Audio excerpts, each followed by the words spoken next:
दोस्तों नमस्कार। English newspapers पर आपका बहुत बहुत स्वागत है। आज हम इसमें द हिंदू का एडिटोरियल लेकर आए हैं जो कि आपके सामने है, on mute on the US geopolitical turmoil India's response.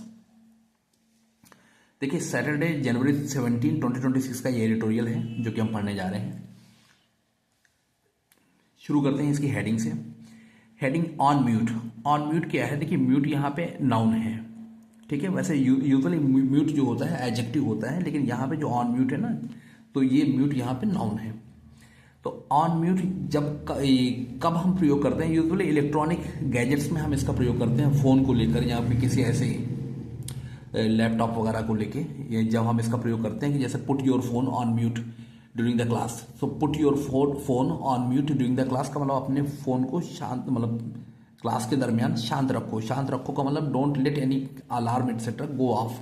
Alarm वगैरह को बजने मत दो, मतलब फ़ोन शांत रहे। ठीक इसी तरह कोई और भी गैजेट हो सकता है जिसमें कि अलार्म या ऐसा रिंगटोन वगैरह मतलब इस बोल सकती है, तो हम उसको ऑन म्यूट करते हैं। या फिर जैसे ऐसा समझिए कि जैसे कई सारे लोगों की कोई सेमिनार हो रही है, वेबिनार कह सकते हैं, वेबिनार कहना चाहिए, ऑनलाइन।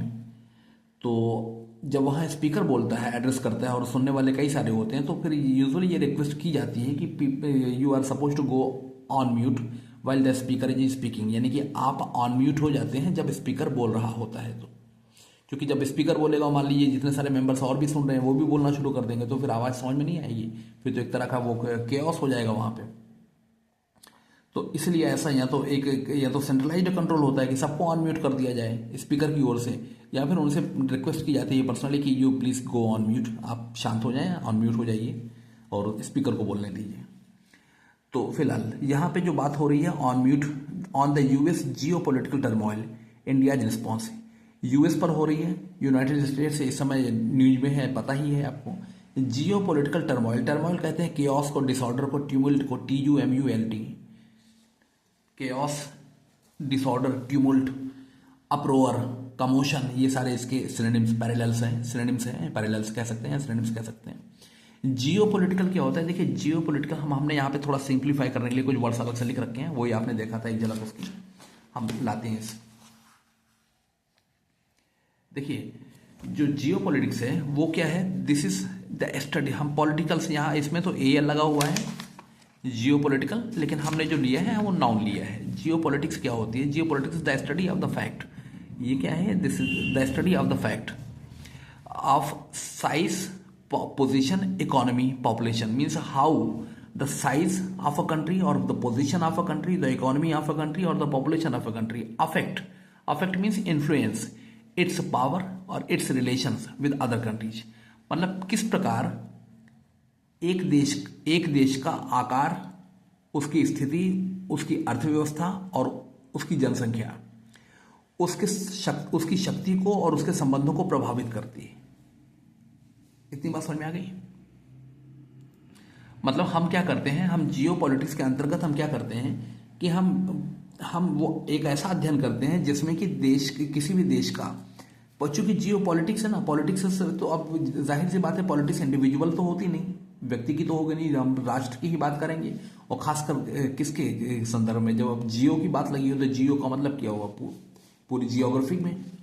तो जियो पॉलिटिक्स की बात करते हैं तो study of the fact that how the size of a country, position of a country, economy of a country और population of a country affect प्रभावित करती है किसको? सत्ता को और संबंध को दूसरे देशों से, उसकी सत्ता को और उसके दूसरे देशों से के संबंध को प्रभावित करती है। तो हमारा यही था हेडिंग, जियो पॉलिटिकल टर्मोइल, कि मतलब अब यहाँ पे क्या है, सबकी पोजीशन। अभी देखो ग्रीनलैंड की पोजीशन क्या है? ग्रीनलैंड जो है उसके लिए, अमेरिका के लिए स्ट्रेटेजिकली इंपॉर्टेंट है, इसलिए वो ग्रीनलैंड के पीछे पड़ा हुआ है। तो वो उसकी जियो पॉलिटिकल यानी कि उसकी पोजीशन इंपॉर्टेंट है किसके लिए? अमेरिका के लिए, ग्रीनलैंड की।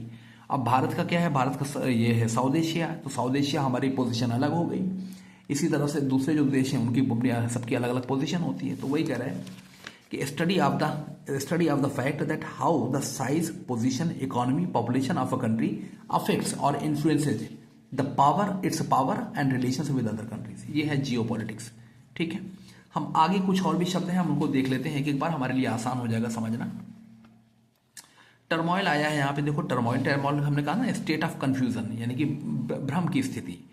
अनसर्टेनिटी, अनिश्चितता की स्थिति। डिसऑर्डर कह सकते हैं, डिस्टर्बेंस कह सकते हैं, ट्यूमुल्ट कह सकते हैं, tumult TUMULT, chaos CHAOS, chaos, ठीक है। कंफ्यूजन तो बताया ही है, confusion, certainty, uncertainty, disorder, disturbance, किसका अर्थ हुआ ये सब?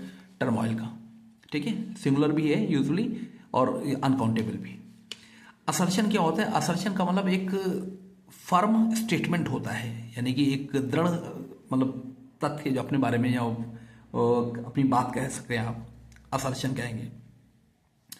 क्लियर और फर्म स्टेटमेंट या कॉन्फिडेंट स्टेटमेंट या कॉन्फिडेंट फैक्ट, अपने बारे में पक्के होके गए भाई हमारा ये स्टैंड है या हमारा ये इसमें ये पक्ष है, हम ये अपनी बात ये हम ऐसा विचार रखते हैं, तो वो आपका असर्शन हो जाएगा। असर्टिव होने का मतलब मुखर होना, हिंदी में एक अच्छा शब्द है मुखर होना। मुखर होना का मतलब अपनी बात, अब जैसे हिंदी का दूसरा जो मुखर होना एक अप्रूविंग एडजेक्टिव है, अप्रूविंग का मतलब अच्छा है। तो असर्शन वो क्लेम हो गया, एक तो दावा कह सकते हैं या फिर क्लियर या फर्म स्टेटमेंट या कॉन्फिडेंट स्टेटमेंट या फैक्ट कह सकते हैं, ठीक है। ऑटोनॉमी की बात कर रहे हैं, AUTO, देखो ऑटो लगा हुआ है तो ऑटो का मतलब ही क्या होता है? ऑटो का मतलब स्वा हो गया ना। ऑटो का मतलब क्या हुआ? ऑटो स्टार्ट हम जानते हैं, ऑटो का मतलब अपने से चलने वाला, तो ऑटोनॉमी क्या हो गया? ऑटोनॉमी का मतलब हो गया गवर्नमेंट बाय द सेल्फ, मतलब by the people of the country, यानी कि एक ऐसी यानी कि जिस देश के बारे में बात हो रही है उस देश की सरकार उस देश के लोगों द्वारा ही चलाई जाए। जैसे भारत एक ऑटोनॉमस हो गया, ऑटोनॉमस कंट्री का मतलब हमारे देश की सरकार हमारे से चल रही है, ठीक है। तो ऑटोनॉमी उसी को कहते हैं, अनकाउंटेबल नाउन है। ऑटोनॉमस बन जाएगा वो, इसको एडजेक्टिव हो जाएगा। इंडिपेंडेंस कह सकते हैं, नाउन के बदले नाउन ही लेना चाहिए, एडजेक्टिव के बदले एडजेक्टिव, वर्ब के बदले वर्ब। ध्यान रहे हमेशा कि हमारा जो यानी कि जब हम सब्स्टिट्यूट करेंगे ना, सब्स्टिट्यूट रखेंगे किसी भी शब्द का, तो उसके पैरेलल को ही, उसके काउंटर पार्ट को ही सब्स्टिट्यूट में लिया जाता है।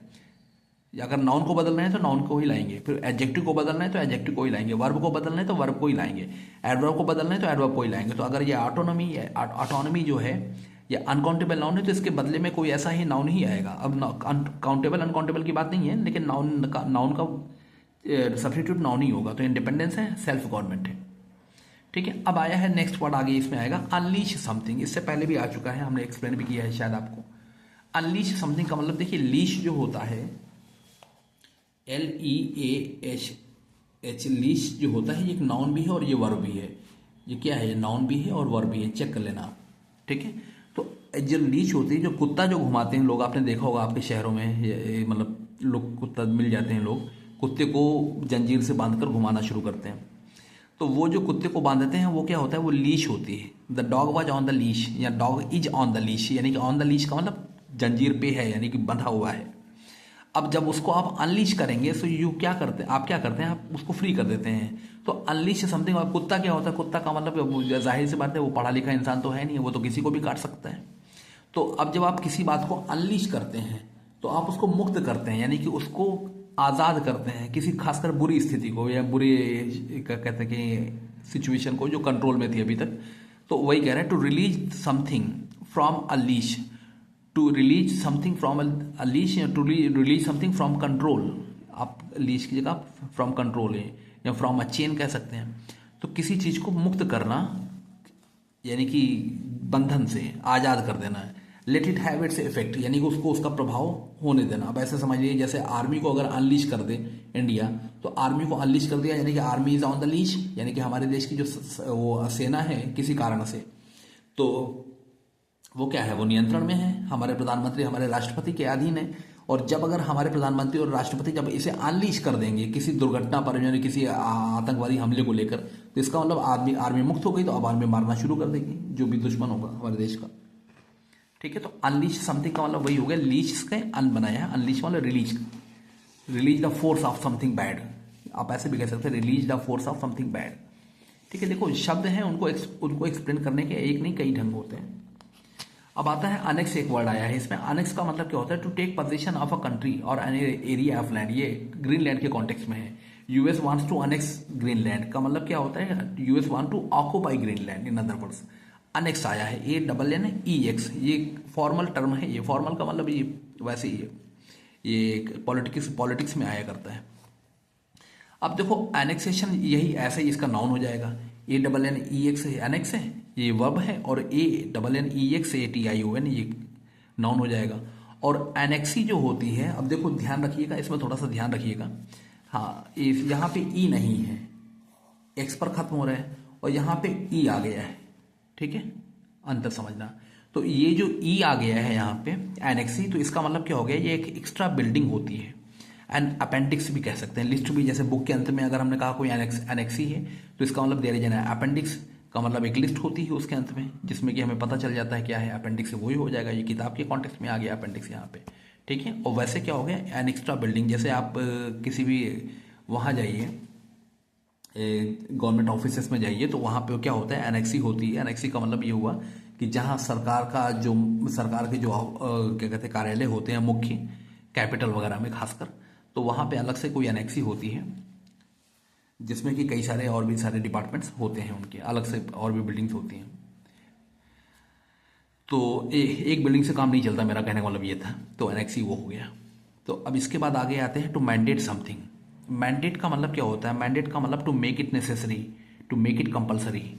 मैंडेट करना, ये मैंडेटरी हमारे पास होता है ना, जैसे कोई बात जब मैंडेटरी होती है तो मतलब करना ही करना है, कंपलसरी होता है, उसका कोई विकल्प नहीं होता। तो mandate something means to make something. ये देखो समथिंग तो समझते होगे ना, मैं बताना भूल गया यहाँ पे, हो सकता है जो नए बच्चे हों उनको कंफ्यूजन हो, आपको मैं बता देता हूँ, एक मिनट। देखो ऐसा है, SOMEBODY, somebody का मतलब क्या होता है, कोई व्यक्ति, ठीक है। somebody का मतलब कोई व्यक्ति, ये somebody क्या होता है, ये एक इंडेफिनिट प्रोनाउन होता है। और जब किसी, जैसे हम भाषा जब पढ़ रहे होते हैं तो शब्दों से हमारा क्या कहते हैं सामना होगा, तो जाहिर सी बात है कुछ वर्ब से ट्रांजिटिव होंगी, कुछ इनट्रांजिटिव होंगी। तो वर्ब जब ट्रांजिटिव होगी तो वर्ब के बाद क्या होगा, वर्ब के बाद ऑब्जेक्ट आएगा, ठीक है। तो ऑब्जेक्ट के रूप में दो बातें हो सकती हैं। ऑब्जेक्ट में क्या होगा, या तो कोई व्यक्ति होगा ऑब्जेक्ट, या तो कोई वस्तु होगा। तो वस्तु होगी, तो अगर व्यक्ति है तो हम उसको लिखेंगे somebody, और अगर वस्तु है तो हम उसको लिखेंगे STH, समथिंग। समझ गए भाई। वर्ब के बाद जो ऑब्जेक्ट आता है, तो वर्ब के बाद ऑब्जेक्ट या तो पर्सन होगा या तो थिंग होगा। अगर पर्सन होगा तो हम उसको लिखेंगे somebody, SB, ठीक है, somebody पढ़ेंगे। और अगर थिंग होगा तो हम उसे STH लिखेंगे। अब पूछो P और T क्यों नहीं लिखते हैं। अब देखो, वर्ब के बाद अगर हम P और T लिखें तो हमें ये लिखें टू कॉल आ पर्सन। तो अब यहाँ पे हमें 3 शब्द लिखने पड़े, हमें एक का खास ख्याल रखना पड़ा, स्पेस देना पड़ा। टू कॉल अ पर्सन का मतलब क्या हुआ, एक व्यक्ति को बुलाना। तो अब ए पर्सन यानी ए लगाया, फिर पर्सन लगाया, यानी कि 2 शब्द हो गए। तो इसको ना लिख के हम सीधा सीधा क्या लिख देते, टू कॉल समबडी, किसी को बुलाओ, ठीक है। तो किसी को बुलाओ यानी कि ये समबडी क्या हो गया, ये इंडेफिनेट प्रोनाउन हो गया। प्रोनाउन में हम आर्टिकल की जरूरत नहीं होती, इसलिए छोटा पड़ जाता है। और अगर हम पर्सन लिखेंगे तो आ पर्सन लिखें, आर्टिकल ए लगाएं वहां पे, समझ गए। इसलिए हम somebody लिख लेते हैं। यही का बात वस्तु के साथ है, ठीक है। I need, to need something, to need, मान लो अगर हमने लिखा टू नीड समथिंग, तो समथिंग में हमें कोई आर्टिकल नहीं लगाना पड़ा। आई नीड आ थिंग अगर हम लिखे, तो मुझे किसी चीज की जरूरत है, तो आ लगाए फिर थिंग लगाए, यानी कि यहाँ 2 शब्द और एक और बढ़ गया। तो सरलता की दृष्टि से, संक्षिप्तता की दृष्टि से हम क्या करते हैं, somebody समथिंग का प्रयोग करते हैं। अच्छा, होता क्यों ऐसा होता है, देखो प्रयोग तो करना चाहिए सभी को चाहिए। अब जो करते हैं नहीं करते, हमें समझाना ये सरल लगता है। ऐसे समझाने से क्या होता है कि बच्चे को होल्ड तो मिल जाता है कि वर्ब के बाद कोई ऑब्जेक्ट है या नहीं है, या है तो क्या है। अगर इंट्रांजिटिव होता है हम वहां बोल देंगे इंट्रांजिटिव, ठीक है। तो मैंडेट जो है वो अपने आप में अकेली वर्ब नहीं है, ये इंट्रांजिटिव नहीं है। मैंडेट के बाद कोई ना कोई नाउन आना ही आना है। तो मैंडेट के बाद समथिंग आएगा, तो समथिंग यानी कि कोई कानून वगैरह एटसेट्रा, ऐसा कुछ कानून या कोई बात जो भी आज्ञा हो उनकी मैंडेट की जा रही हो। मैंडेट समथिंग का मतलब टू मेक समथिंग, यानी कोई बात कंपलसरी, अनिवार्य, मैंडेटरी, या फिर required by law. Required by law का मतलब कानूनी तौर पे जिसकी जरूरत हो, कानूनी रूप से। लॉ, लॉ का मतलब क्या होता है, मतलब जिसमें फोर्स होता है। लॉ का मतलब क्या होता है, जिसमें फोर्स होता है, ठीक है। तो मैंडेट्स, अब देखो इसका सब्जेक्ट यूजुअली क्या होता है, या तो सब्जेक्ट कोई एब्स्ट्रैक्ट नाउन, या तो जस्टिस, या तो मेजर, या तो प्रपोजल, या तो लॉ, ठीक है। अब जैसे अगर हम ये कहें कि law mandates his expulsion, law mandates his expulsion, यानी कि लॉ के लिए जरूरी है कि उसको बाहर निकाल दिया जाए। क्यों, क्योंकि उसने कुछ ऐसा, कोई अवमानना या कुछ ऐसा किया है जिसकी वजह से उसका एक्सपल्शन होना है, ठीक है। तो proposal will mandate proposal will mandate everyone to wear the seat belt. ये proposal will mandate everyone to wear the seat belt, यानी कि हर किसी के लिए ये प्रपोजल मैंडेट कर देगा कि सीट बेल्ट पहने, यानी कि कुछ भी ऐसा। तो मैंडेट के साथ कोई ना कोई नाउन आएगा यहाँ पे, तो वो समथिंग लिखा हुआ है, ठीक है। रेटरिक कहते हैं, रेटो नहीं पढ़ते, रेटरिक पढ़ते हैं सिंपली। रेटरिक हम यहाँ कहिए तो लिख ही दें, रेटरिक। हालांकि ये ढंग हम अच्छा नहीं मानते, लेकिन हम लिख ले रहे हैं रेटरिक, रेटरिक, ठीक है। टाम में कुछ करने की जरूरत नहीं, रेटरिक। तो परसिवेजिव और इम्प्रेसिव स्लोगन होता है, स्पीच होता है, या कैच फ्रेज होता है। परसिवेजिव का मतलब जो मतलब किसी को परसुएट कर पाए, यानी कि किसी को अपने आप मतलब हमारे पक्ष में, यानी कि हमारे पक्ष में ले आए। परसुएसिव। इम्प्रेसिव यानी कि जिससे थोड़ा सा अच्छा इंप्रेशन बनता हो। स्लोगन, स्पीच या कैच फ्रेज, इसको कहते हैं क्या, रेटरिक। पॉलिटिकल होता है, खासकर ये ओबामा और डोनाल्ड ट्रंप वगैरह इस तरह के लोग करते हैं, हमारे यहाँ भी करते हैं लोग, ठीक है। नेक्स्ट आता है क्रैकडाउन। क्रैकडाउन हो गया सीरीज ऑफ सीवियर मेजर्स। आज सीरीज यानी कि श्रृंखला हो गई, एक प्रकार की चेन हो गई। सीवियर मेजर्स का मतलब ये होगा कि एक्सट्रीम कह सकते हैं, जो भयानक दंड होता है वो थोड़ा सा दिया जाता है, खासकर कब, जब प्रोटेस्टर्स वगैरह जैसे ईरान में मारे गए तो क्रैकडाउन किया गया। तो the government crackdown on the protesters, ऐसा कहते हैं ना, क्रैकडाउन। वहाँ पे क्रैकडाउन, यहाँ पे नाउन, यहाँ पे नाउन है, वन वर्ड बन गया, वन स्टॉप बन गया, क्रैकडाउन एक साथ ही लिखा जा रहा है। और गवर्नमेंट क्रैक्ड डाउन ऑन जब लिखेंगे तो तीन अलग अलग शब्द हो, cracked down on the protesters, ऐसे। अब आता है सैंक्शन। सैंक्शन हो गया प्रोहिबिशन, यानी कि क्या होता है सैंक्शन का, देखिए दो अर्थ होते हैं। तो सैंक्शन हो गया जैसे हमारा लोन सैंक्शन हो गया, या हमारा जो है उसको क्या कहते हैं, प्रपोजल को ऑफिशियल सैंक्शन मिल गई। तो ऑफिशियल सैंक्शन या लोन सैंक्शन होना, वहाँ पे अप्रूवल हो गया, मतलब सहमति मिल गई, हाँ मिल गई, हामी मिल गई सरकार की। तो सैंक्शन वहाँ तो उसका अर्थ हो गया अप्रूवल का, ठीक है। और यहाँ पे जो है सैंक्शन से इम्पोज किए जाएं तो सैंक्शंस का मतलब वहाँ प्रोहिबिशंस हो गई, बैन हो गया, एम्बार्गो या बायकॉट हो गया। लिमिट करना, लिमिटेशंस या सैंक्शंस एक जैसे ही हो गए। सैंक्शन यहाँ पे हमने सिंगुलर लिखा है, प्रोहिबिशन, बैन, एम्बार्गो, बायकॉट, ये इसके सिनोनिम्स बनेंगे, ठीक। अब देखिए यहाँ पे आता है लेवी करना। टू लेवी या एज ए वर्ब आया है, to levy something. To levy something का मतलब क्या होता है, टू इम्पोज समथिंग। जैसे कोई टैक्स या कोई सरचार्ज वगैरह जब लेवी करती है सरकार, तो उसको क्या करती है, इम्पोज करती है, लागू करती है, लादती है। एक तरह का मतलब जो उसका उपभोक्ता होता है उस पर लादना कहते हैं, इम्पोज करना, ज़बरदस्ती उससे लेना एक तरह से। अच्छा, टू वाइंड समथिंग अप का मतलब क्या होता है, टू एंड समथिंग अप। यहाँ पे वाइंड का अर्थ बिल्कुल सिमिलर, एंड समथिंग अप, खत्म करना होता है। वाइंड का यहाँ पे अर्थ हम एंड की तरह कह सकते हैं, तो एंड समथिंग अप, ठीक है। Wind something up, to end something up, to close something down, खत्म करना, मतलब बंद करना परमानेंटली। अब उसके बाद एग्रीजियस, ये एक एडजेक्टिव है, एग्रीजियस, एक्सट्रीमली बैड, एग्रीजियस, ठीक है। Kidnap somebody, to abduct somebody, to seize somebody, जैसा कि इन्होंने मदरू के साथ किया डोनाल्ड ट्रंप ने। प्रिंसिपल से यानी कि टेनेट से, ये उल्टा कर दिया मैंने, टेनेट से इधर, प्रिंसिपल से इधर होना चाहिए, कोई बात नहीं।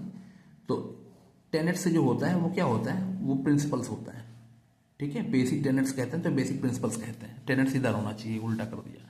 प्रेज्यूमेबली, प्रोबेबली, प्रेज्यूमेबली मीन्स प्रोबेबली। विसिनिटी होती है प्रॉक्सिमिटी, नेबरहुड। विसिनिटी का मतलब स्थान, पास में, आसपास, तो in close vicinity, in the vicinity, तो विसिनिटी, प्रॉक्सिमिटी या नेबरहुड। पजलिंग यहाँ पे क्या है, difficult to understand, confusing. Puzzling जैसे कहते हैं ना, रिस्पॉन्स या उसका तरीका पजलिंग था, या फिर ये टेक्स्ट हमारे लिए पजलिंग है, तो पजलिंग का मतलब difficult to understand, confusing. Next, to evacuate. Evacuate का मतलब देखो ट्रांजिटिव इंट्रांजिटिव दोनों है। आप दूसरों को भी निकालते हैं, किसी जगह से खाली करते हैं, या खुद भी चले जाते हैं, यानी कि दो अर्थ हो गया। तो when you move people out of a place, तो वो ट्रांजिटिव हो गई। When you move out of a place by yourself, it means वो इंट्रांजिटिव हो गई, समझ गए। यानी कि व्हेन पीपल हटा दो यहाँ से, to move out of a place यानी कि एक जगह से बाहर चले जाना, तो वो इंट्रांजिटिव हो गई। और move people out of a place तो ट्रांजिटिव हो गई, इसलिए पीपल को हमने ब्रैकेट में लिखा है। ट्रांजिटिव इंट्रांजिटिव दोनों होती है।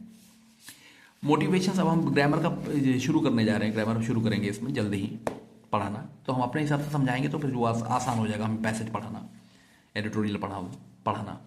To overreach yourself, to overstretch yourself, एक ही बात हो गई। ओवर रीच कहा जाए या ओवर स्टिच कहा जाए, इसका सिनोनिम मान लो।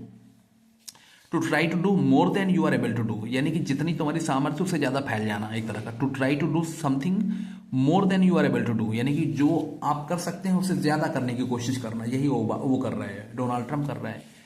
जो वो कर सकता है उससे ज़्यादा करने की कोशिश कर रहा है, एक साथ सबके एक ही समय में सबके साथ पंगे ले रहा है, तो थोड़ा सा नुकसान हो सकता है उसे।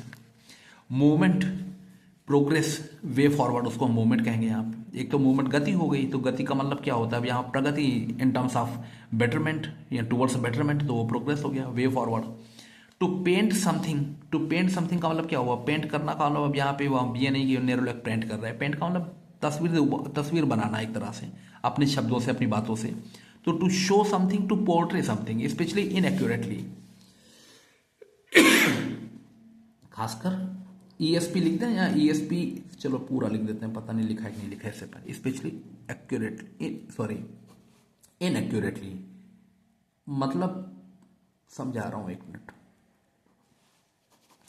मतलब जब हमको पोर्ट्रेट पेंट करते हैं ना, कि जैसे हमने बड़ी रोजी पिक्चर पेंट की, कहाँ की, अपने घर की या अपने कंपनी की या अपने ग्रुप की या अपने काम की, तो बड़ी रोजी, रोजी का मतलब रोजी पिक्चर, ROSY, गुलाबी तस्वीर कहते हैं ना, सुंदर। तो when you paint a rosy picture of your company, it means you portray your company in a very nice position, in a very means in a very good and nice position, यानी कि उसको बहुत ही अच्छे ढंग से आप उसको paint करते हैं, यानी कि इनएक्यूरेटली, स्लाइटली इनएक्यूरेटली होता है, थोड़ा सा अशुद्ध रूप से उसमें। तो पेंट समथिंग, पोर्ट्रे समथिंग। इसके बाद रिस्किंग आया है यहाँ पे, रिस्किंग का मतलब इंडेंजरिंग, खतरे में डालते हुए, रिस्क आया ना, रिस्किंग, तो इंडेंजरिंग, खतरे में डालते हुए। डाउन टर्न क्या होता है, डाउन टर्न यानी कि इकोनॉमिक डाउन टर्न यानी कि डिक्लाइन या स्लम्प, ये DUTU है, ये ध्यान रखना, DOWN TURN, डाउन टर्न। इसका ऑपोजिट होगा अप टर्न, OPTURN, ये इसका क्या हो गया, ये इसका ऑपोजिट हो गया, ठीक है। और टू होस्ट समथिंग क्या हो गया, टू होस्ट समथिंग का मतलब क्या हुआ कि जैसे आप कोई पार्टी वगैरह होस्ट करते हैं, तो आप क्या करते हैं, पार्टी जब आप होस्ट करेंगे तो अपने घर पे करेंगे, तो it means you provide the place और स्पेस और यू प्रोवाइड एवरीथिंग। अब देखो यहाँ प्लेस एक साथ लोगे और एवरीथिंग यहाँ प्रोनाउन हो जाएगा, ठीक है। You provide the place, you provide the space और you provide everything, everything what for, needed for an organised event, यानी कि एक ऑर्गेनाइज्ड इवेंट के लिए जो जो चीज़ें जरूरी होती हैं आप वो सब क्या करते हैं, उपलब्ध कराते हैं। तो it means you host that party, you host that thing, जैसे इंडिया होस्ट करने जा रहा है ब्रिक्स, है ना, वैसे ही to host something, to provide the place और to provide everything needed for an organised event, वो होस्ट करना हो गया, ठीक है। अब हम आते हैं इस पन्ने में, बस छोटा सा समिट क्या है, टॉप लेवल मीटिंग, हमने पहले भी पढ़ा है एक बार शायद, टॉप लेवल मीटिंग जो होती है। सिग्नल यहाँ पे एडजेक्टिव आया है, एडजेक्टिव यानी कि इंपॉर्टेंट या नोटिसेबल, सिग्नल का अर्थ होता है ऐसे सिग्नल फेल्योर, सिग्नल अचीवमेंट या ऐसा कुछ सिग्नल जब लिखते हैं तो सिग्नल वहाँ पे इंपॉर्टेंट एंड नोटिसेबल होता है, ठीक है। अपीज समबडी क्या होता है, अपीज करना, यानी कि अपीजमेंट सुनते ही होगे, जानते ही होगे, मैंने फिर भी लिखा है ऐसे, टू काम और टू पेसिफाई समबडी, किसी को शांत करना, हु इज एंग्री, अपसेट, ठीक है, जो नाराज हो किसी बात से या अपसेट हो, ठीक है। By giving in to their wishes और डिमांड, अब देखो ये फ्रेजल वर्ब है, गिविंग इन टू समथिंग और गिविंग इन टू समबडी, यहाँ पे समथिंग या समबडी भी हो सकता है, गिव इन टू, ठीक है, ये फ्रेजल वर्ब है, to give in to somebody और समथिंग दोनों हो सकता है। तो ये एक फ्रेजल वर्ब है, जब आप गिव इन होते हैं यानी कि यील्ड कर जाते हैं, झुक जाते हैं, किस बात के लिए, किसी व्यक्ति के सामने या उसकी मांगों या उसकी इच्छाओं के सामने, तो वही है। तो by giving in to their wishes और देयर डिमांड्स, यानी कि क्या करता है कि किसी को शांत करने के लिए, जो गुस्सा है, नाराज है, आप झुक जाते हैं उनकी इच्छाओं या उनकी मांगों को पूरा करने के लिए, ठीक है। खासकर इसका जो कॉनोटेशन है, कॉनोटेशन का मतलब होता है एक तरीका होता है शब्दों को प्रयोग करने का, कॉनोटेशन मतलब नेगेटिव कॉनोटेशन है, मतलब हम इसे नकारात्मक अर्थों में लेते हैं, नकारात्मक अर्थों में लेते हैं का मतलब क्या हुआ है, अपीजमेंट यहाँ पे जो आया है, जैसे efforts to please somebody implying a concessions that may compromise principles, यानी कि खासकर implying, it implies that you give such concessions as may compromise your principles, यानी कि आप कुछ ऐसे कंसेशंस करते हैं, ऐसी कुछ छूटें या ऐसी कुछ बातें उसको दे देते हैं जो कि आपके सिद्धांतों से समझौता होता है, इसलिए अपीजमेंट नहीं अच्छा होता। अब ऐसे समझ लो, जैसे यहाँ पर क्या होता है कि जैसे कांग्रेस का अपना क्या कह सकते हैं अपीजमेंट पॉलिसी है, समाजवादी पार्टी की अपनी है, बीजेपी की अपनी है, बीजेपी की अपीजमेंट, तो बीजेपी तो कोशिश करती है अपने आप को बैलेंस करने की, ममता बनर्जी का अपना ही है तरीका। तो अपीजमेंट का मतलब क्या हुआ था कि अपना जो वोट बैंक है उनको अपीज करने का जो ढंग है, अपीज करने की जो कोशिश होती है, होड़ जो होती है, उसी को कह रहे हैं, यानी कि खुश करना एक तरह से। Efforts to please somebody implying, इसका अर्थ ये हुआ meaning that you make concessions that may compromise principle से आप कुछ ऐसी मतलब समझौते कर लेते हैं, ऐसी कंसेशन, ऐसी छूटें दे देते हैं उस मामले में आप कुछ करने के चक्कर में कि वो जो आपके अपने समझौते यानी सिद्धांतों से समझौता कर लेता है। आगे अबव ऑल आया है, above all more important than anything else. Above all का मतलब सबसे ज़्यादा जरूरी। म्यूट हमने बताया है साइलेंट या डम। Turmoil, chaos, अप्रोर, commotion, tumult. Strategic, tactical, calculated, deliberate, crucial, ये ठीक है।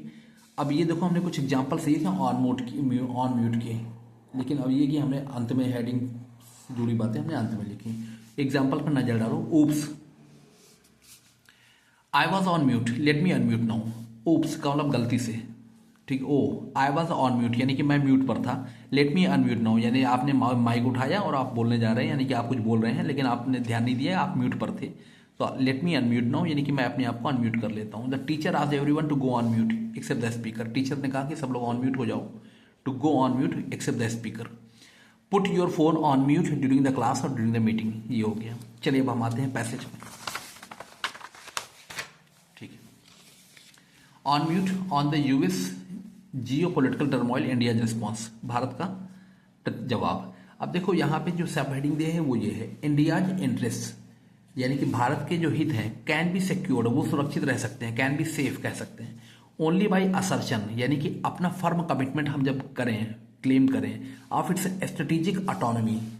Firm assertion of its strategic autonomy का मतलब ये हुआ कि जब हम एक दृढ़ता के साथ अपने जो टैक्टिकल यानी कि जो हमारे रणनीतिक जो स्वायत्तता है, हम उसका असर्शन करें, यानी कि उसको दावा करें कि या हम इसके आगे या इसके आगे अब नहीं आएंगे, या इस बात पर अब हम नहीं झुकेंगे, हमारा ये स्टैंड है, ऐसा कुछ, ठीक है। हम यहां से शुरू करते हैं। The new year has brought little change in the geopolitical turmoil unleashed bye the Trump administration, beginning with the US unlawful action in Venezuela, followed by its threats to carry out similar regime-changing operations in South America and stated plans to annex Greenland। अब देखो sentence की स्थिति देखो, यहाँ से यहाँ तक आया है। हम इसको शुरू करते हैं, इसको सिंप्लीफाई करते हैं, हम ब्रेक करते हैं इसको सब्जेक्ट वर्ब एक तरह से। अब न्यू ईयर ये हमारा सब्जेक्ट हो गया, द न्यू ईयर, ठीक है। हैज ब्रॉट ये वर्ब हो गई। लिटिल, अब देखो लिटिल हमारे पास तीन होते हैं, लिटिल, आ लिटिल और द लिटिल। ये हमारा नेगेटिव है। पहला तो नेगेटिव होता है जिसमें ए नहीं लगता है, ठीक है। आ लिटिल जिसमें लग जाता है, आर्टिकल ए लग जाता है तो वो थोड़ा होता है लेकिन पॉजिटिव होता है। आ little, I have a little water कह सकते हैं, ठीक है। और द लिटिल का मतलब ये होगा कि थोड़ा लेकिन जितना था सब, ठीक है। The little water I had was spilled by my son, तो the little water I had was spilled by my son, यानी कि थोड़ा सा पानी जो था वो बच्चे ने गिरा दिया। तो लिटिल यहाँ पे नेगेटिव है, ठीक है। लिटिल, आ लिटिल और द लिटिल जो विदाउट ए आता है ना, वो आपका नेगेटिव होता है। लिटिल चेंज, ना कोई ना के बराबर कोई परिवर्तन लाया है, किसने, नए साल ने। हैज ब्रॉट लिटिल चेंज, ना के बराबर परिवर्तन लाया है। इन द जियो पोलिटिकल टर्मोइल यानी कि इस वैश्विक टर्मोइल में, यानी अप्रूवर डिसऑर्डर में।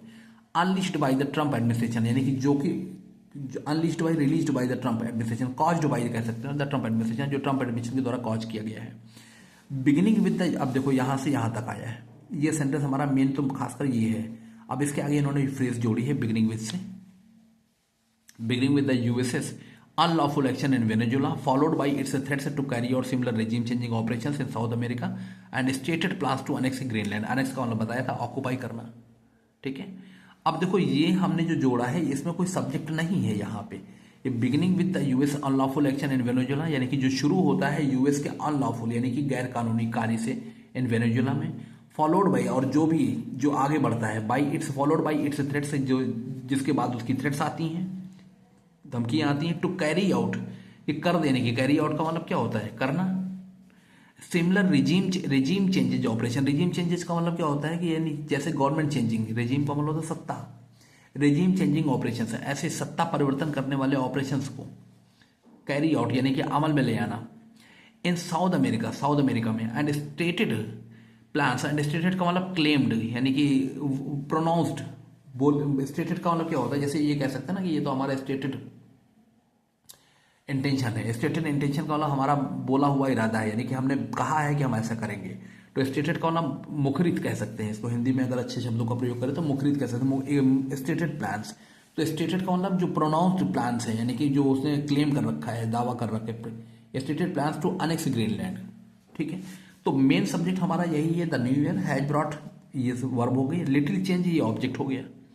अब उसके बाद चेंज से जुड़ा जो फ्रेज आएगा वो आ जाएगा, in the geopolitical turmoil unleashed by the Trump administration. ठीक है, नेक्स्ट आते हैं, the US Congress is now expected to discuss a new law that mandates up to 500% in tariffs on countries purchasing oil और uranium from Russia.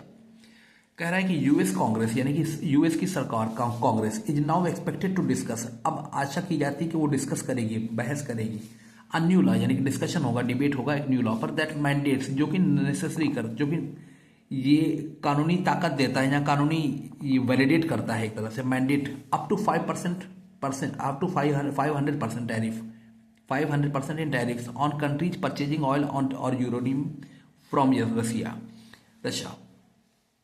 तो कह रहा है कि यूएस की कांग्रेस से अब यानी कि अब जो है इस नए लॉ पर डिस्कशन करेगी, यानी कि ये बहस होगी, डिस्कशन करेगी, डिबेट करेगी, जो कि 500% टैरिफ लगाता है, 500% टैरिफ को कानूनी मतलब कानूनी शक्ति देता है, वैधानिक शक्ति देता है उन देशों पर लगाने की, परचेजिंग ऑयल और यूरेनियम फ्रॉम रशिया, जो कि ऑयल या यूरेनियम खरीद रहे हैं किससे, रशिया से।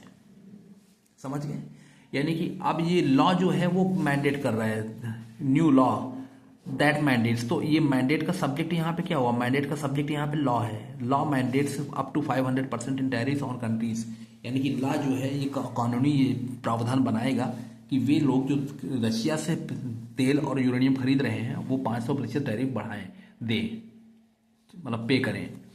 The US also stepped up का मतलब क्या होता है, intensify. US also stepped up its rhetoric का मतलब वही हमने देखा, इम्प्रेसिव या परसुएसिव स्टेटमेंट, जो मतलब वो कहते हैं something that is music to the American people, जो कि उनको अच्छा लगता है उन लोगों को खुश करने के लिए।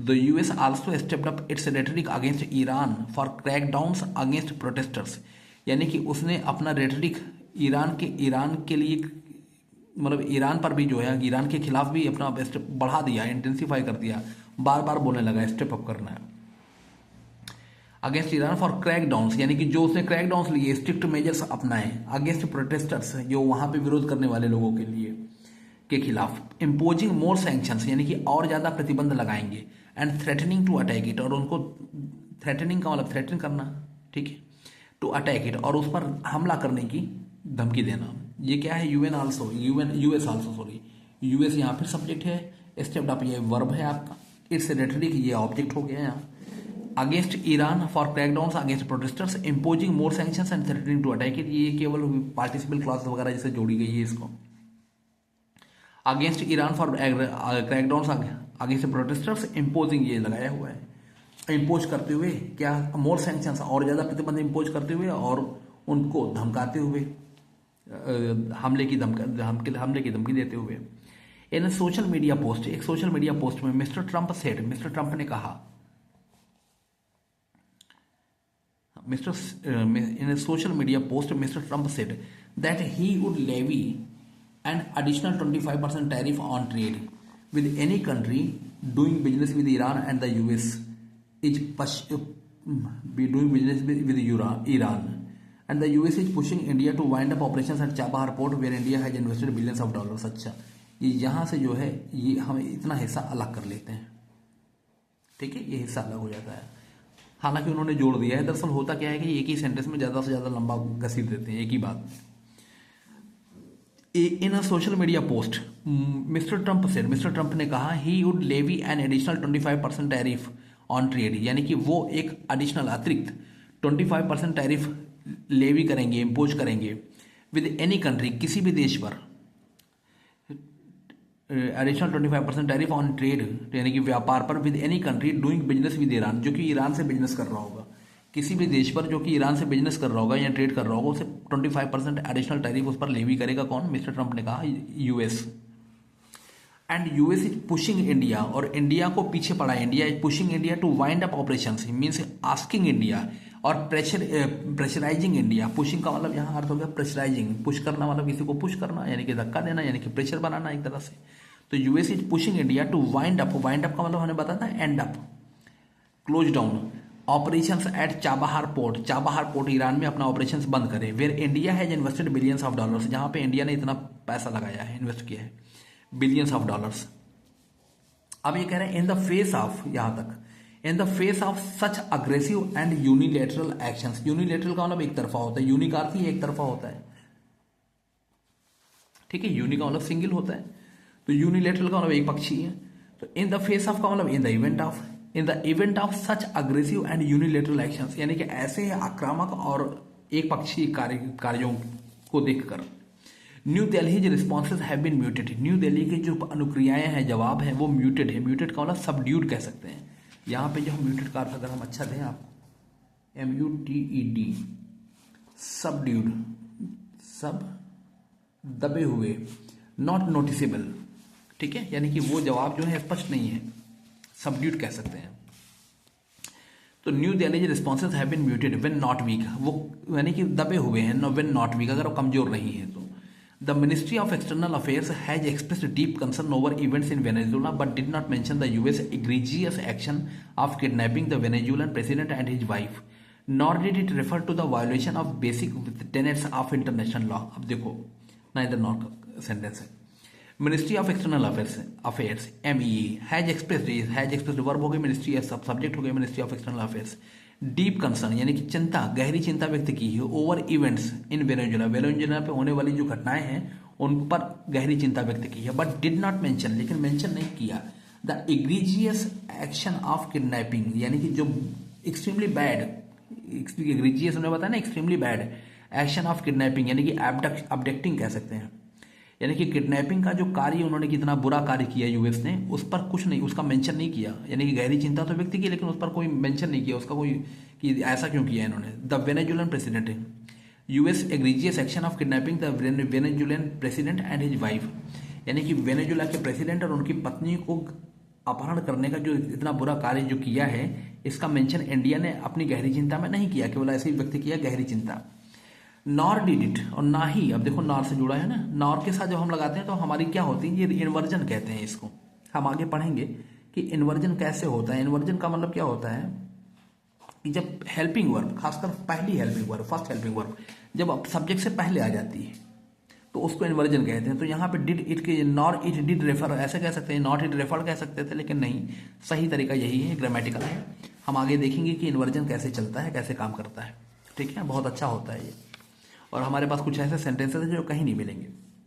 अच्छा, तो US egregious action of kidnapping the Venezuelan president and his wife, nor did it refer to the violation of basic tenets of international law, ना ही इन्होंने रेफर किया, रेफर करने का मतलब संकेत किया, point out to the violation of basic tenets of international law, यानी कि अंतरराष्ट्रीय लॉ का जो है, जो बेसिक प्रिंसिपल्स हैं उनके वायोलेशन का भी कोई संकेत नहीं दिया इन्होंने। यानी कि आप क्या कर रहे हैं, यूएस को ये भी नहीं कहा कि आपने इंटरनेशनल लॉ के जो बेसिक प्रिंसिपल्स थे, अंतर्राष्ट्रीय कानून के जो मूल सिद्धांत थे, उनकी बिल्कुल परवाह नहीं की, उनको सब धज्जियां उड़ा के आपने उनको, उनकी वाइफ को और उनको आप क्या कहते हैं कि अरेस्ट कर लिया, अबडक्ट कर लिया, किडनैप कर लिया, ठीक है, यहां तक आ गए हम। No statement has been made on the threats against the other countries Cuba and Colombia. अच्छा, इतना ही नहीं, क्यूबा और कोलंबिया को धमका रहा है, वो मैक्सिको को धमका रहा है, तो कह रहा है कि no statement has been made on the threats, और कोई स्टेटमेंट नहीं आया इंडियन गवर्नमेंट का कि against the other countries, threats against the other countries, जो अन्य देशों के खिलाफ जो उनकी थ्रेट है, इनकी US president Donald Trump, sorry हमको ओबामा क्यों याद आ रहा है आज बहुत ज्यादा। नो statement has been made on the threats against the other countries Cuba and कोलंबिया, यानी कि क्यूबा और कोलंबिया के खिलाफ जो उन्होंने धमकी दी है यूएस प्रेसिडेंट डोनाल्ड ट्रंप ने, उसका मतलब उस पर भी कोई बयान नहीं आया। No statement has been made passive में दिया है, कोई बयान नहीं दिया गया भारत सरकार द्वारा। प्रेज्यूमेबली का मतलब होता है probably, as they are not in India's immediate vicinity, शायद इसलिए, because they are not in India's immediate vicinity, क्योंकि शायद वो इंडिया के तुरंत पास में नहीं रहते। तुरंत इमीडिएट विसिनिटी मतलब in the immediate neighbourhood, in close proximity, ठीक है। Other Cuba and Colombia presumably as they are not in India's immediate vicinity. On Iran पर, however, which is a close neighbor and has a historical relationship with India, और Iran पर जो कि हालांकि जो एक हमारा क्लोज नेबर है, करीब है, close neighbour and has a historical relationship with India, जिसका ऐतिहासिक संबंध है भारत से। The government's reaction has been the most puzzling, और ईरान पर सरकार का जो रिएक्शन है, प्रतिक्रिया है, has been the most puzzling, most confusing कह सकते हैं, बहुत ही ज्यादा भ्रामक है, परप्लेक्सिंग कह सकते हैं। It has not commented on the street protest of the US threats of strikes and tariffs. It has not commented यानी किसने, भारत सरकार की बात कर रहा है, ये कौन है यहाँ, इंडियन गवर्नमेंट, ठीक है। इट हैज नॉट कॉमेंटेड यानी कि इन्होंने कमेंट नहीं किया ऑन द स्ट्रीट प्रोटेस्ट यानी कि सड़क पर हो रहे विरोधों का, ऑन द यूएस और सॉरी और है यहाँ पे, और है, और the USA threats of strikes and tariff, ना ही इन्होंने यूएस के थ्रेट्स और स्ट्राइक्स और टैरिफ का पर कोई बात कही, यानी कि थ्रेट्स ऑफ स्ट्राइक्स यानी कि वो हमले की धमकियों पर, ना ही टैरिफ पर कोई बात कही। इन्होंने मतलब ये कि ईरान में जो प्रोटेस्ट हो रहा है, स्ट्रीट प्रोटेस्ट हो रहा है, उस पर कोई बात नहीं कही, ये कोई कमेंट नहीं आया। और ना ही इन्होंने क्या कहते हैं कि यूएस के जो हमले की जो धमकियां हैं और जो टैरिफ लगाने की जो धमकियां हैं उस पर कोई बात कही है। Threats of strikes and tariffs, हमले और टैरिफ लगाने की धमकियों पर भी यूएस की इन्होंने कुछ नहीं कहा भारत सरकार ने। The MEA has however issued travel advisory for Iran and Israel and is preparing evacuation plans for Indian students in Iran. अब हालांकि इन्होंने क्या किया है कि ट्रैवल एडवाइजरी जारी कर दी, ये देखते हुए कि ईरान में हो सकता है या यूएस हमला कर दे, इजराइल से लड़ाई होने लगे, तो जब इजराइल और ईरान मतलब इजराइल और यूएस मिलके जब अगर मान लो ईरान को मारेंगे तो ईरान दोनों को मारने का बदले में हमला तो करेगा ही करेगा। तो अब हो सकता है उस हमले में हमारे भारतीय जो वहाँ पे हों वो फंस जाएं। तो वही कह रहा है कि हाउ, इसीलिए MEA has however issued travel advisories for Iran and Israel and is preparing evacuation plans for Indian students in Iran. और इवैक्यूएशन प्लान्स जो है, इवैक्यूएट का मतलब move out of a place, हमने समझा एज अ वर्ब, और evacuation plans बना रही है for Indian students in Iran, Bharat में जो मतलब भारत के स्टूडेंट्स हैं जो ईरान में, उनके लिए।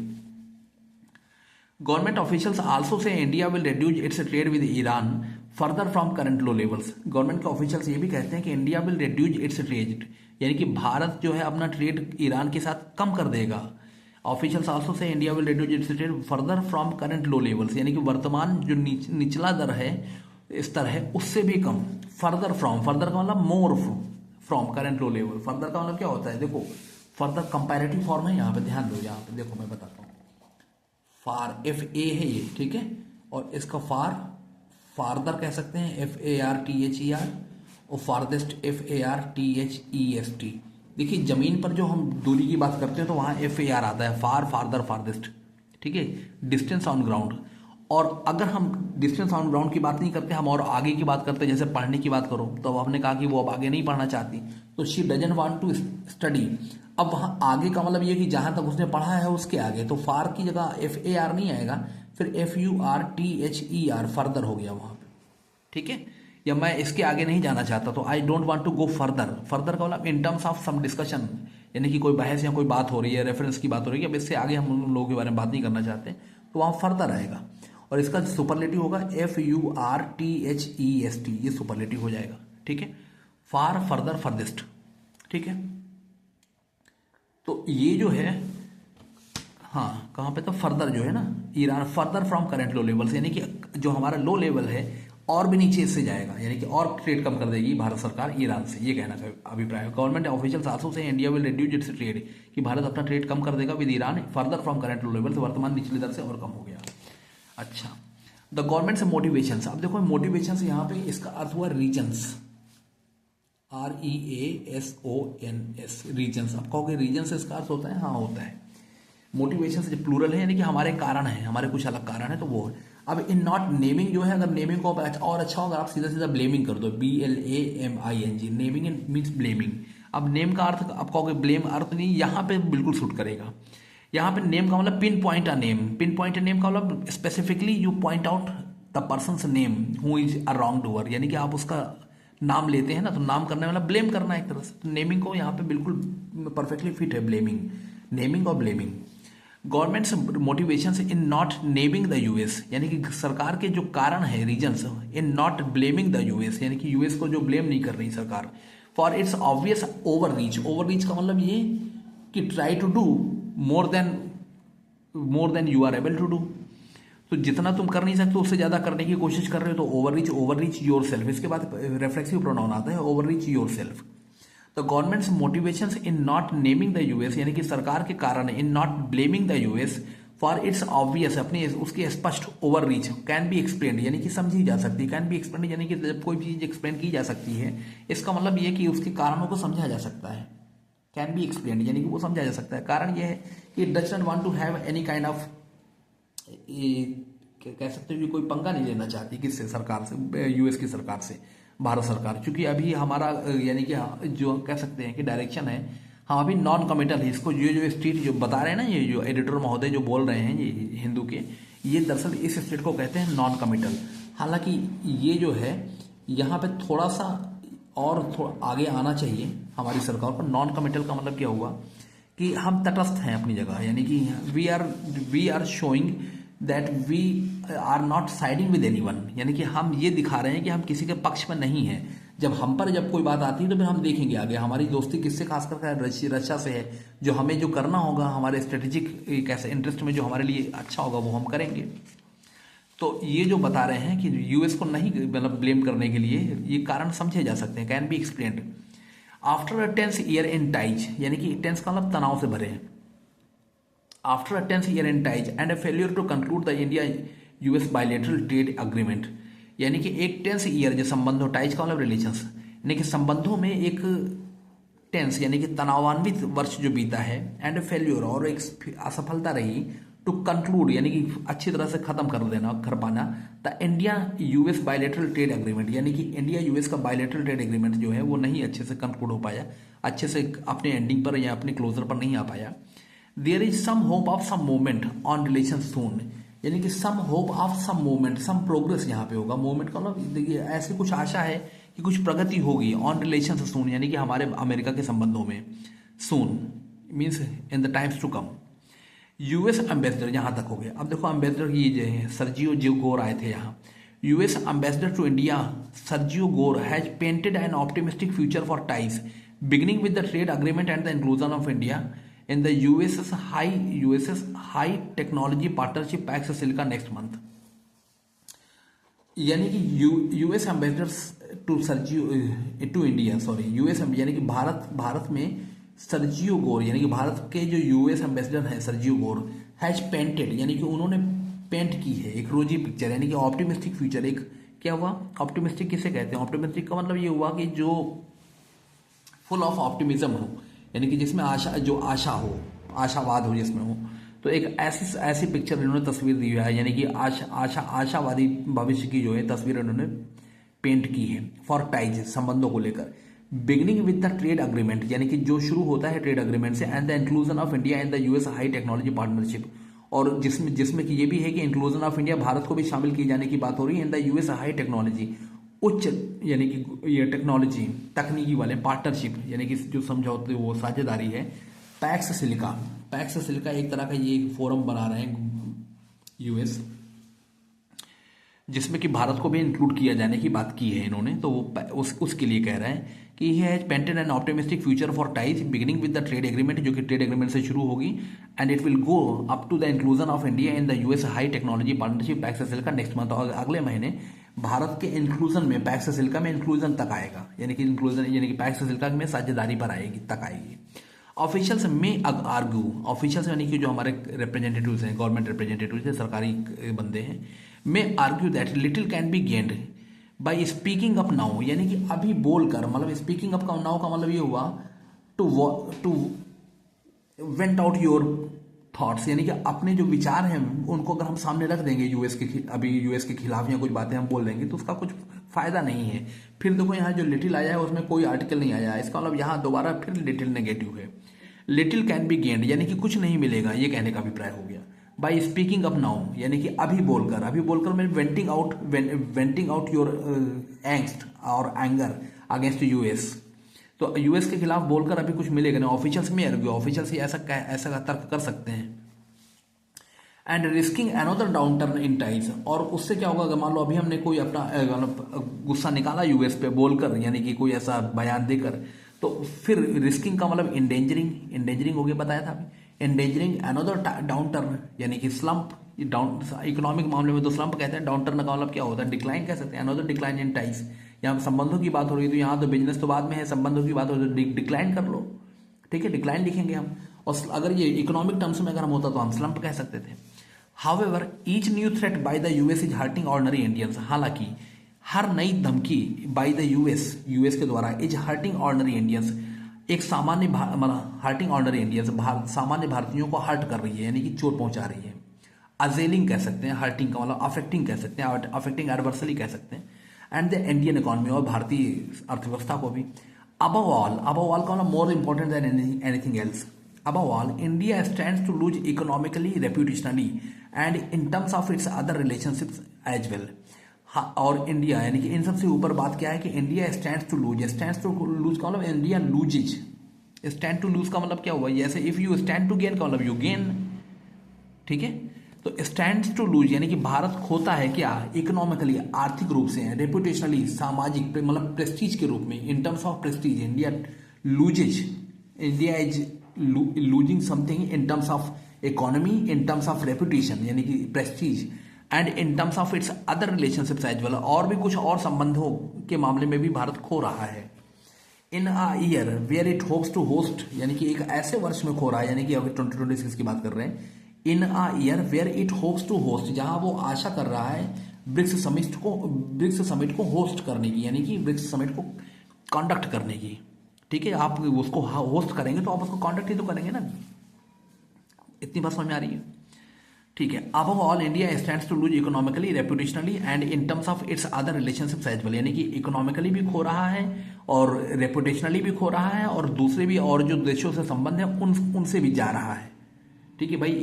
ईरान को तो ये सोच ही रहा होगा ना खामनेई कि भारत ने हमारा कोई पक्ष नहीं लिया, भारत ने हमारे बारे में कुछ नहीं कहा। वेनेजुएला के राष्ट्रपति या वेनेजुएला की सरकार या ग्रीनलैंड की एक लोग भी सोच ही रहे होंगे ना कि भारत को बोलना चाहिए था, भारत बहुत अच्छा दोस्त बनता था। मोदी और इनका एक ऐसा रैपो कहा जाता था, देखा जाता था आमतौर पे मीडिया में। तो वही बात पूछी जा रही कि it is reputationally and in terms of other relationships as well, यानी कि दूसरे संबंध भी हमारे इसमें जा रहे हैं, because India is not speaking up against US, Donald Trump. अच्छा, Donald Trump government. Modi government's experience from 2019, Modi सरकार का जो अनुभव है 2019 से, when it gave up buying Iranian and Venezuelan oil under US pressure should be a signal nation, यानी कि Modi government सरकार का जो 2019 का जो अनुभव है, जब इसने त्याग दिया यानी कि गेव अप, ठीक है, dropped buying Iranian and Venezuelan oil, जब इन्होंने ईरान का और वेनेजुएला का तेल लेना बंद कर दिया अंडर यूएस प्रेशर के तहत, should be a signal nation, ये महत्वपूर्ण पाठ है, महत्वपूर्ण सबक है। सिग्नल का ना इंपॉर्टेंट नोटिसेबल है, यानी कि उस परेशान हो गए थे, ठीक है। यहां पे इन्होंने ये देखो क्या किया, ये वो रखा है dash. Appeasement of a global power however strong can not ensure India's interest, यानी कि अपीजमेंट का मतलब वही होगा कि मतलब हम क्या कर रहे हैं, we are in pursuit of pleasing USA, हम क्या कर रहे हैं, हम यूएसए को खुश करने की मतलब कोशिश में है, होड़ में है। तो appeasement of a global power यानी कि वैश्विक सत्ता का अपीजमेंट करना, यानी कि उसको खुश करने की जो कोशिश है। However strong he could be, यानी ग्लोबल पावर कुड बी, कितने भी मजबूत हो वो, यूएसए गवर्नमेंट की बात कर रहे हैं, कैनॉट इंश्योर इंडियाज इंटरेस्ट, उससे भारत का हित तय नहीं होता। It cannot ensure India's interest, यानी कि उससे भारत का हित सुनिश्चित नहीं होता। Only an assertion of its strategic autonomy can do that, only केवल an assertion, a firm claim, a firm statement of India's tactical